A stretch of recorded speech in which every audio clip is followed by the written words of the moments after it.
மக்களுக்கு நல்லது பண்றதுக்கு அரசியலுக்கு வாங்கடா, கொள்ளை அடிக்கிறது கொலை பண்றதுக்கு கூட அரசியலுக்கு. ரீசெண்டாக பார்த்தீங்கன்னா எங்கள் வீட்டில் ஒரு ஆக்சிடென்ட் ஆகிடுச்சு. இங்கே தலையில் ஆடி இமீடியட்டாக அங்கே பக்கத்தில் இருக்கிற ஒரு ஹாஸ்பிட்டல் போகிறோம். போன உடனே அவங்க பயங்கரமாக நீங்கள் ஸ்கேன் எடுத்துடணும், ஆக்சிஜன் வச்சாகணும், இவங்களுக்கு மேபி இது ஃப்ராக்சர் ஆகிருக்கும், அது இதுன்னு சொல்லிட்டு பயங்கரமாக பயம் கொடுத்த ஆரம்பிச்சிட்டாங்க. ஆக்சிஜன் வைக்கிற வேலையே கிடையாது, ஓகேங்களா. அடிபட்டிருக்கு, ஸ்டிச்சஸ் போடணும், இதுதான். போயிட்டு பட்டுன்னு எழுதி கொடுத்தாங்க. அங்கே போய் கொடுக்கும்போது அங்கே இருக்கிற ஒருத்தங்க ஹாஸ்பிட்டலில் இருக்கிறவங்க கேட்குறாங்க, இதெல்லாம் தேவையில்லைங்க, எதுக்கு வாங்கி போகிறீங்கன்னு சொல்லிட்டு. மறுபடியும் ரிட்டர்ன் எடுத்துன்னு மெடிக்கல் ஷாப்பில் போகிறேன். யார் சொன்னால் உங்களுக்கு இது வேணான்னு சொல்லி வாங்கன்னு சொல்லிட்டு கூப்பிட்டு போயிட்டு நேராக அங்கேயே கிழிச்சாங்க. இது வைக்கணும்னு சொல்லி வச்சுட்டு போயிட்டே இருந்தாங்க. அந்த ஹாஸ்பிட்டல்லேருந்து டாக்டர் என்ன சொல்கிறாரு, அங்கேருந்து ஒரு 4 கிலோமீட்டர் தள்ளி 4-5 கிலோமீட்டர் இருக்குது ஸ்கேன் எடுக்கிறதுக்கு. அங்கே போய் ஒரு ஆம்புலன்ஸ் புக் பண்ணி நீங்கள் ஸ்கேன் எடுத்துன்னு வாங்க. அதாவது அடிபட்டு ரத்தம் போகுது, சும்மா ஃபஸ்ட் எய்டுக்கு இன்ஜெக்ஷன்லாம் பண்ணிட்டாங்க, ஆக்சிஜன் வச்சிட்டாங்க. கேட்டால் ரிப் ஃப்ராக்சருன்றாங்க, என்னென்னவோ சொல்கிறாங்க, பயம்புறுத்துறாங்க. Oxygen level குறைஞ்சிச்சுன்றாங்க. இதெல்லாம் சொல்லி பயம்புறுத்திட்டு ஆம்புலன்ஸ் புக் பண்ணுறாங்க ஸ்கேன் எடுக்கிறதுக்கு வெளியே எடுத்துன்னு போகிறதுக்கு. ஒரு பேஷண்ட்டு சீரியஸான கண்டிஷனில் ஒரு வாட்டியுமா வெளியே போயிட்டு ஒரு ஸ்கேனு, எக்ஸ்ரே, ஈஸி எது என்னென்ன எடுக்கணுமோ வெளியே தான் போய் எடுக்கணுமோ. அந்த ஒரே வார்த்தை சொன்னேன், வெயிட் பண்ணுங்கள் சார், முக்கியமான ஒரு ஆள் இருக்கிறாங்க இந்த ஃபீல்டில், அவங்கக்கிட்ட நான் கேட்குறேன், நான் கேட்டுட்டு நான் அவங்க கன்சல்ட் பண்ணுறேன் சார், ஒரு 2 மினிட்ஸ் டைம் கொடுங்க சார் பண்ணுறேன். இந்த ஃபீல்டில் இருக்கிறவர், அவருக்கு கால் பண்ணி கேட்குறேன். அவர் பக்கத்தில் இருக்கிற பெரியார் கவர்மெண்ட் ஹாஸ்பிட்டலுக்கு நீங்கள் போங்க, அங்கே இப்போதைக்கு அங்கே தான் எல்லா ட்ரீட்மெண்ட்டும் உங்களுக்கு உடனே நடக்கும், எல்லா ஃபெசிலிட்டிஸும் இருக்குன்னு சொல்லி அனுப்புகிறார். அதை நான் சொல்கிறேன் டாக்டர்கிட்ட, சார் உங்கள்கிட்ட ஃபெசிலிட்டிஸ் இல்லை, ஒரு வாட்டி நம்மளால் வெளியே கூட்டிகிட்டு போயிட்டு ஸ்கேனு, எக்ஸ்ரே எல்லாம் எடுத்துன்னு வர முடியாது, நான் பக்கத்தில் இருக்கிற ஹாஸ்பிட்டலுக்கு ஷிஃப்ட் பண்ணிக்கிறேன் சொல்கிறேன். அப்படியெல்லாம் நீங்கள் மாற்ற முடியாது, ஆக்சிஜன் எடுக்க முடியாது, ஆக்சிஜன் லெவல் குறைஞ்சிச்சு. அந்த தேவையில்லாமல் போட்ட அந்த ஆக்சிஜன் மாஸ்க்கு இது மட்டுமே கிட்டத்தட்ட 2000 ரூபா 2500 ரூபா, சுமார் ஒரு அரை மணி நேரத்தில். ஒரு வேளை நான் அங்கே ட்ரீட்மெண்ட் முடிச்சிருந்தேன்னா கிட்டத்தட்ட ஒரு பல லட்ச ரூபா பில் எனக்கு கையில் போட்டு கொடுத்துட்ருப்பாங்க. இப்போ அவங்ககிட்ட கேள்வி கேட்டால் ப்ரைவேட் ஹாஸ்பிட்டலில் பயத்தை விட்டுறாங்க நம்மளுக்கு. ஐயோ இப்படி ஆகிடும், ஐயோ அப்படி ஆகிடும். ப்ரைவேட் ஹாஸ்பிட்டலில் பார்த்தீங்கன்னா ரமணா படம் பாணி தான், போய் உள்ளே மாட்டினோன்னா உறிஞ்சி நம்மளை ஒரு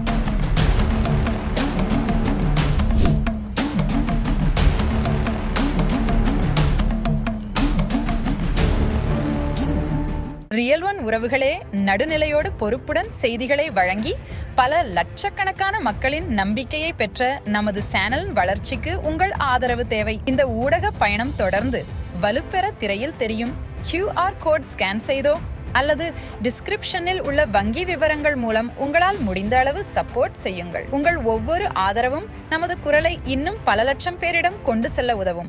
ரியல் ஒன் நேயர்களுக்கு வணக்கம். இன்று நம்மளுடைய நேர்காணலுக்கு சோஷியல் ஆக்டிவிஸ்டான திரு சதாம் ஹுசேன் அவர்கள் நினைச்சிருக்காங்க. பிரதர் வணக்கம்.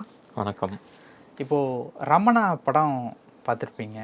ஆமாம். அதே ஒரு விஷயம் 14 வருஷம் கழித்து ஜெயலலிதா அம்மையாருக்கும் நடந்ததாக சொல்லப்படுது. தற்பொழுது நீங்களும் அந்த மாதிரியான ஒரு விஷயத்த சொல்ல வர்றீங்க அப்படிங்கிற மாதிரி நம்ம இன்டர்வியூ பேசுகிறதுக்கு முன்னாடி சொல்கிறீங்க. என்ன விஷயம் அது? இந்த ப்ரைவேட் ஹாஸ்பிட்டல்ஸ் ரீசெண்டாக பார்த்தீங்கன்னா எங்கள் வீட்டில் ஒரு ஆக்சிடெண்ட் ஆகிடுச்சு. இங்கே தலையில் ஆடி இமீடியட்டாக பக்கத்தில் இருக்கிற அந்த நேரத்தில் பதற்றத்தில் என்ன பண்ணணும்னு யாருக்குமே யோசனை வராது. அதே மாதிரி தான் நம்மளும் என்ன பண்ணுறதுன்னு தெரியாமல் அங்கே பக்கத்தில் இருக்கிற ஒரு ஆட்டோவை பிடிச்சி இமீடியட்டாக அங்கே பக்கத்தில் இருக்கிற ஒரு ஹாஸ்பிட்டல் போகிறோம்.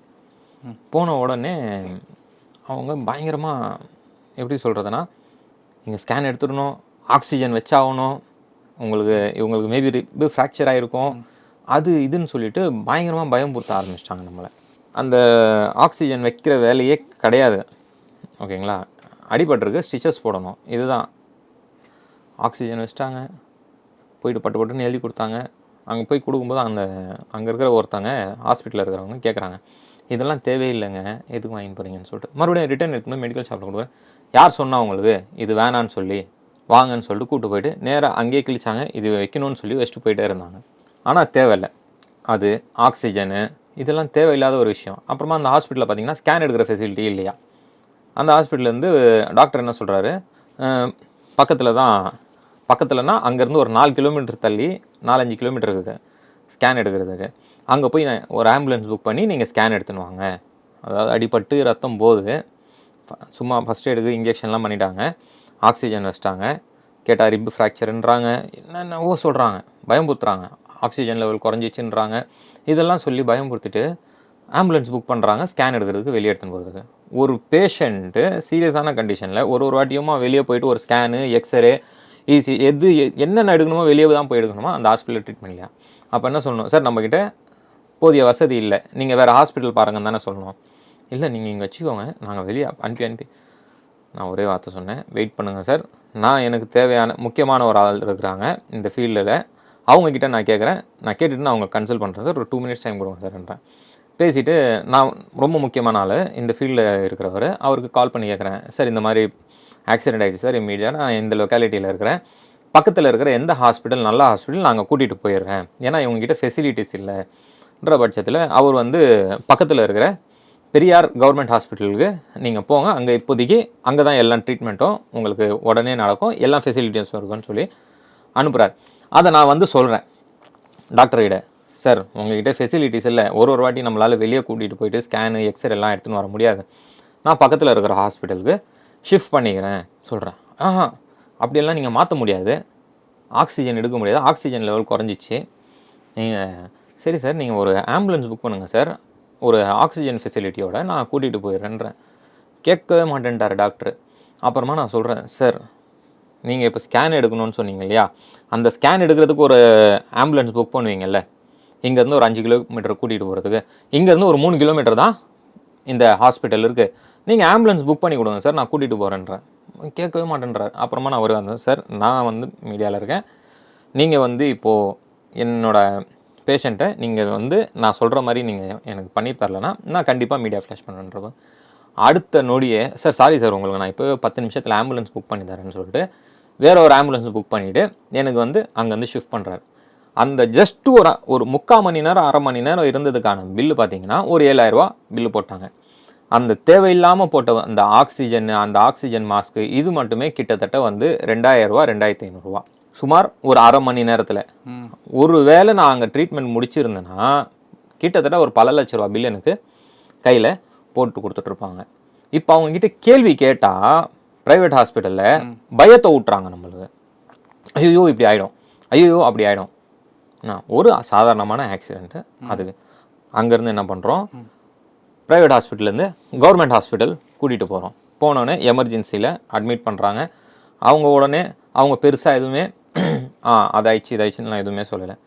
பார்த்தாங்க, சார் ஒன்றும் கிடையாது, இந்த ஸ்கேன் எடுத்துன்னு வந்துடுங்க, ஸ்கேன் ரிப்போர்ட்டை பார்த்துருவோம், அதுக்கு அடுத்த ட்ரீட்மெண்ட் என்ன ஒன்று சொல்லிவிட்டு 10 நிமிஷத்தில் அங்கே இருக்கிற ஒரு ஸ்கேன் உள்ளே ஹாஸ்பிட்டல்லே ஸ்கேன் சென்டர் இருந்தது, அங்கே போய் ஸ்கேன் எடுத்தோம். வெறும் 500 ரூபா தான். இவங்க சொன்ன இவங்க வந்து ஸ்கேன் எடுக்கணும்னு சொன்னாங்க இல்லையா, அதுக்கு 5,000 ரூபா செலவாகும்.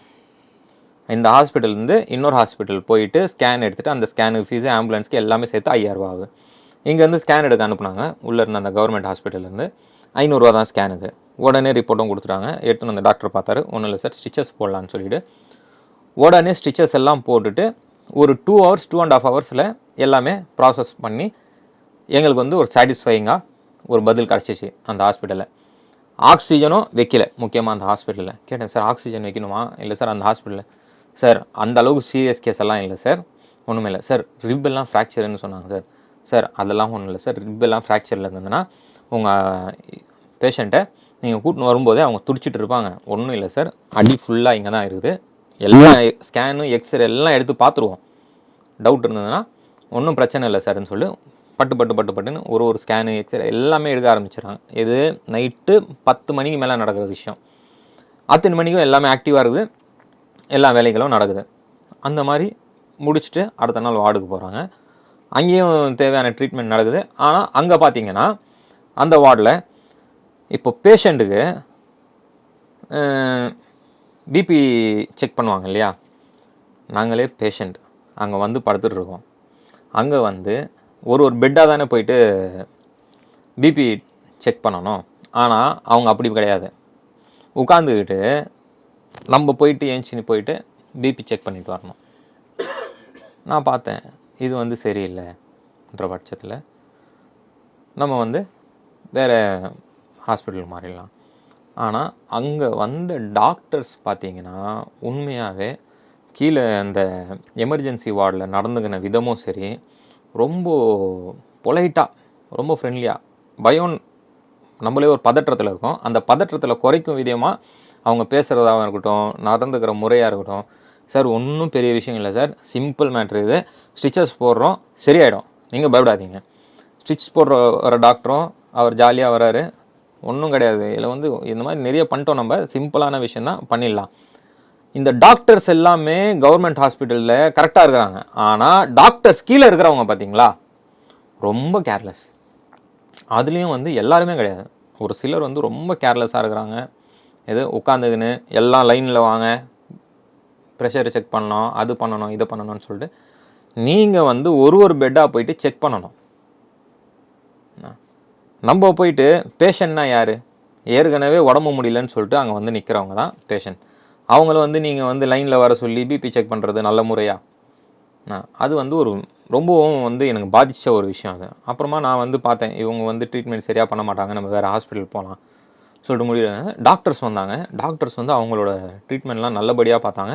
அப்புறமா எங்களுக்கு வார்டு மாற்றினாங்க. அந்த வார்டு மாற்றும்போது ஒரு ஸ்பெஷல் வார்டு மாதிரி அரேஞ்ச் பண்ணி கொடுத்தாங்க. ஏன்னா கொஞ்சம் தலையில் அடிபட்டுருக்கிறதால ஸ்பெஷல் வார்டுக்கு மாற்றி கொடுத்தாங்க. அங்கே போனால் ப்ரைவேட் ஹாஸ்பிட்டலை விடவும் ரொம்ப அருமையான ட்ரீட்மெண்ட்டு அந்த ஸ்பெஷல் வார்டில் கிடச்சிது. தனியாக ஒரு ரூமு, பெட்டு, ஏசி, இதெல்லாம் கவர்மெண்ட் ஹாஸ்பிட்டலில் இருக்குது. ஏசி, அட்டாச்டு பாத்ரூம், எல்லா ஃபெசிலிட்டிஸுமே ரொம்ப பயங்கரமாக இருந்தது. ரொம்ப ஹைஜீனிக்காக, எந்த ஒரு இன்ஃபெக்ஷன் ஆகாமல் இருக்கணும்னு சொல்லிட்டு நம்மளுக்கு அந்த வார்டில் மாற்றி விட்றாங்க. ரொம்ப அருமையாக இருக்குது. வர ஒரு டாக்டரும் பார்த்தீங்கன்னா கொஞ்சம் கூட நம்மளை வந்து அச்சப்படுத்துகிற விதமாக இல்லை. ஒன்றும் இல்லை சார், பண்ணிடலாம் சார், இந்த மாதிரிலாம் சீக்கிரமாக குணமாயிடும் சார், அப்படியே பேசுகிறாங்க. இதே ப்ரைவேட் ஹாஸ்பிட்டலில் பார்த்தீங்கன்னா ரமணா படம் பாணி தான். போய் உள்ளே மாட்டினோன்னா உறிஞ்சி நம்மளை ஒரு வழி பண்ணிடுவாங்க. இப்போ கவர்மெண்ட் ஆஸ்பத்திரியை பொறுத்த வரைக்கும் அங்கே போகாமல் தவிர்ப்பதற்கு ஃபெசிலிட்டிஸ் கம்மியாக இருக்கும் அப்படிங்கிற மாதிரியான ஒரு தயக்கம், அதற்கப்புறம் வந்து நம்ம வந்து சொன்ன விஷயம் சரியான முறையில் கிடைக்காது அப்படிங்கிற ஒரு பயமும் இருக்குது. ஸோ அதனால தான் அதை தவிர்த்துட்டு ப்ரைவேட் ஆஸ்பத்திரி போகிறாங்க, அப்படி தானே? அந்த மாதிரி இருக்கா இல்லை வேறு எப்படி? இப்போது இருக்கிற கவர்மெண்ட் ஹாஸ்பிட்டல்ஸில் எல்லா ஃபெசிலிட்டிஸும் இருக்குது. ஒரு ப்ரைவேட் ஹாஸ்பிட்டலில் எவ்வளோ, இப்போ உதாரணத்துக்கு ஒரு ப்ரைவேட் ஹாஸ்பிட்டலில் ஒரு 2 மிஷினரிஸ் வாங்கி வைக்கிறாங்கன்னா இவங்க வந்து ஒரு 10 மிஷினரிஸ் வாங்கி வைக்கிற அளவுக்கு கவர்மெண்ட் ஹாஸ்பிட்டல்ஸ் நல்லாவே இப்போ மூவ் ஆன் ஆகிட்டு இருக்குது. அங்கே என்ன ஒரு பிரச்சனைனா, மேலிடம் எல்லாமே வந்து அவங்களோட வேலையை சரியாக பண்ணிகிட்டு இருக்காங்க. இங்கே இருக்கிற பிரச்சனை எங்கன்னா கீழ் மட்டும்தான். அங்கே வந்து மரியாதை கிடைக்காது. நம்ம போய் சொல்லுவோம். இப்போது நான் கவர்மெண்ட் ஹாஸ்பிட்டல் தான் மோஸ்ட்லி எதுவாக இருந்தாலும் போய் பார்ப்பேன். ஏன்னா வந்து எனக்கான மரியாதை அங்கே கிடைக்காத பட்சத்தில் எனக்கு தெரியும் எங்கே போய் கம்ப்ளைண்ட் பண்ணணும். ஒன்றுமே கிடையாது, நீங்கள் கவர்மெண்ட் ஹாஸ்பிட்டல் போங்க, உங்களுக்கான ட்ரீட்மெண்ட் அங்கே பர்ஃபெக்டாக இருக்கும். ஒரு 2 வாரம் 3 வாரத்துக்கு முன்னாடி பார்த்தீங்கன்னா என்னை வந்து என் மேலே தாக்குதல் நடந்துச்சு. அந்த தாக்குதலில் பார்த்தீங்கன்னா நான் கவர்மெண்ட் ஹாஸ்பிட்டலில் தான் அட்மிட் ஆகிருந்தேன். அந்த கவர்மெண்ட் ஹாஸ்பிட்டலில் பார்த்தீங்கன்னா நோஸ் ஃப்ராக்சர்னு சொல்லிட்டு ப்ராப்பராக எனக்கு ஒரு 4 to 5 days வச்சுருந்தாங்க ஹாஸ்பிட்டலில். எல்லா செக்கப்பும் பக்காவாக பண்ணி அவங்க என்னை வெளியே அனுப்பணும்னா அவங்க கேஸ் ஷீட்டுன்னு ஒன்று வச்சுருக்காங்க. அந்த கேஸ் ஷீட்டில் எல்லாமே இஸ் பர்ஃபெக்ட்லி ஃபிட்டுன்னு சொல்லிட்டு அந்த கேஸ் ஷீட் க்ளோஸ் பண்ணாமல் தான் என்னை டிஸ்சார்ஜ் பண்ணுறாங்க. 4 நாளாக வந்து என்னை டிஸ்சார்ஜ் பண்ணல.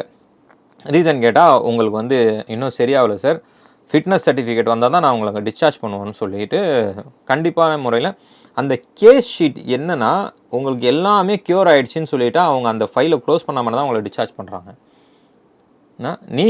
நானாக இப்போ டிஸ்சார்ஜ் ஆகணும்னு சொன்னால் நான் எழுதி கொடுத்துருவேன்.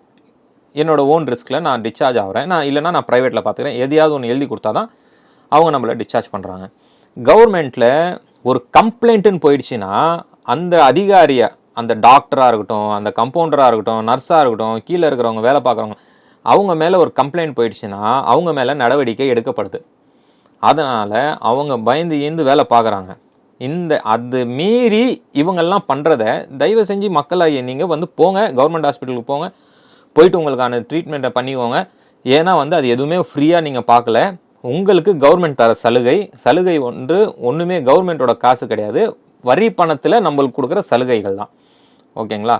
அதாவது நீங்கள் கட்டின வரி பணத்துக்கு நீங்கள் போய் யூஸ் பண்ண போகிறீங்க. இதுதான் அங்கே உங்களுக்கான மரியாதையோ உங்களுக்கான ட்ரீட்மெண்ட்டோ சரியாக கிடைக்காத பட்சத்தில், உதாரணத்துக்கு ஜிஹெச் போகிறீங்களா, இல்லை ஸ்டான்லி போகிறீங்களா, ஓமதுரார் போகிறீங்களா, இல்லை பெரியார் நகர் ஹாஸ்பிட்டலே போகிறீங்களா, அங்கே உங்களுக்கான ட்ரீட்மெண்ட்டோ உங்களுக்கான மரியாதையோ கிடைக்காத பட்சத்தில் நேராக ஆர்எம்ஓ ரூம் போங்க, இல்லை ஏஆர்எம்ஓ ரூம் போங்க.